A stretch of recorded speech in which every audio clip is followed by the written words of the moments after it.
মোদী সরকার জবাব দাও। এই ধর্মেন্দ্র প্রধানের পদত্যাগ অবিলম্বে করতে হবে।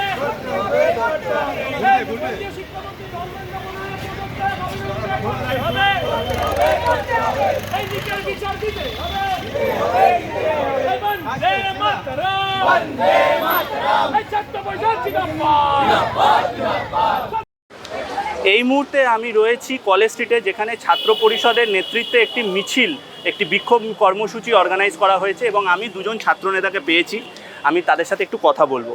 আমি প্রথমে একটু কথা বলবো সাক্ষ্যর সাথে। সাক্ষ্য, আজকে মূলত কোন ইস্যু নিয়ে তোমরা রাস্তায় নেমেছো একটু যদি বলো, এবং তোমাদের দাবি কী? গত কয়েকদিন ধরে ন্যাশনাল টেস্টিং এজেন্সি যা শুরু করেছে, যেমন নিট পরীক্ষার দুর্নীতি, আর গত 30 তারিখে আমরা দেখেছি সিইউটি মানে কমন ইউনিভার্সিটি এন্ট্রান্স টেস্ট ছিল, সেখানে টেকনিক্যাল গ্লিচের জন্য হাজার হাজার পরীক্ষার্থী পরীক্ষা দিতে পারে। আমাদের এর বিরুদ্ধেই আজকের এই প্রতিবাদ, কারণ আগামী 22 থেকে 30 জুন এই national testing agency UGC net conduct করতে চলেছে। এই মতাবস্থায় স্টুডেন্টদের মধ্যে যে অ্যাংজাইটি শুরু হয়েছে, আজকে আমি পরীক্ষার্থী আসন্ন নেট পরীক্ষাতে, আমি হয়তো অ্যাংজাইটি ডিসঅর্ডার সহ্য করে নিতে পারবো, কিন্তু সমস্ত ছাত্রছাত্রীর ক্ষেত্রে তো সম্ভব না।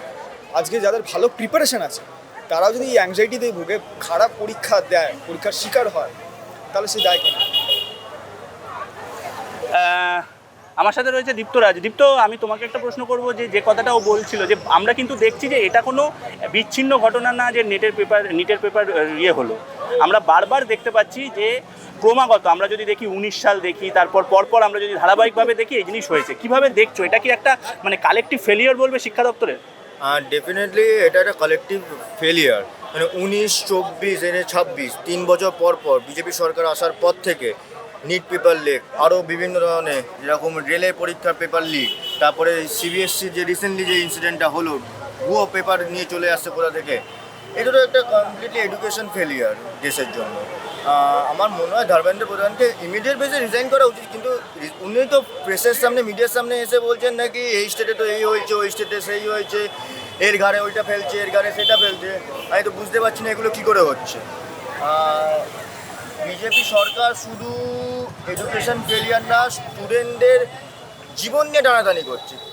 যারা প্রিপারেশান নিচ্ছে, এরকম সাক্ষ্য বললো, যারা সুসাইড অ্যাটেম্প করে নিচ্ছে, প্রেশার নিতে পারছে না, ওই মানুষের জীবনগুলোকে ফেরোতে পারবে শিক্ষামন্ত্রী, আমাদের দেশের শিক্ষামন্ত্রী ধর্মেন্দ্র প্রধান?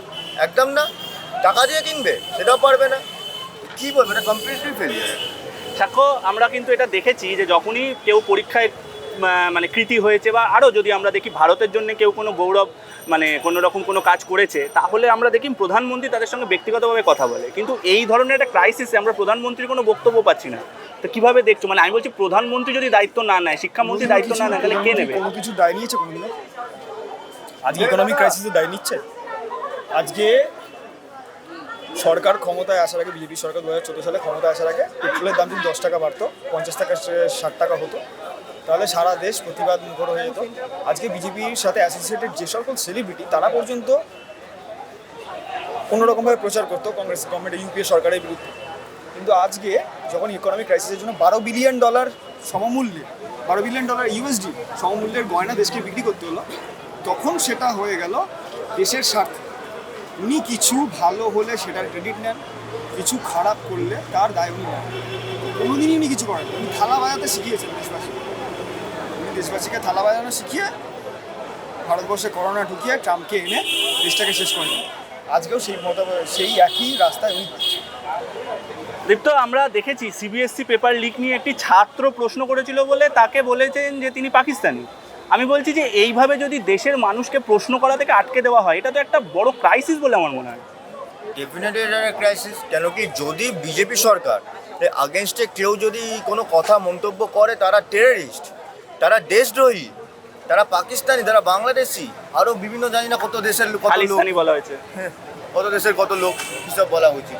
তো আমার মনে হয় এই যে নিজে অন্যদের ঘাড়ে দোষটা না নিয়ে নিজের ডিফল্টগুলো দেখলে আমার মনে হয় অনেকটা বেটার হবে, অনেকটা বেটার অপশান দেশের মানুষের জন্য, নিজেদের জন্য। কেন কি, আমার মনে হয় না পরের ইলেকশনে এরা থাকবে, ঠিক আছে? তো আমার মনে হয় এইসব কাণ্ডকীর্তির জন্যই খুব শিগগিরই বিজেপি সরকার চলে যাচ্ছে। আর আমার মনে হয় এই যে সরকার, যে পরের সরকার আসবে, আমি গ্যারান্টি দিয়ে বলবো তারা এই বিষয়ে খুব ডেফিনেটলি সিনসিয়ারভাবে কাজকর্ম করবেন। আর আমার মনে হয় এই মুহূর্তে বিজেপি সরকার একমাত্র যেটা করতে পারেন না, যদি মানসিকতা থাকে, যেই প্রার্থী যে ক্যান্ডিডেটগুলো আছে বা যাদের পেপার লিক হয় যারা সমস্যা বলে তাদের সাথে গিয়ে একবার একটু কথা বললে অনেকটা মনে হয় লাভ হবে, যেটা আমাদের রাহুল গান্ধীজি সবার সাথে যেমন করে করছে গিয়ে গিয়ে করে করে। এই ছাত্র জাতির সাথে ছাত্র পরিষদ লড়ছে, লড়বে, আপামর ভারতবর্ষের ছাত্র ছাত্র পরিষদ লড়ছে, লড়বে।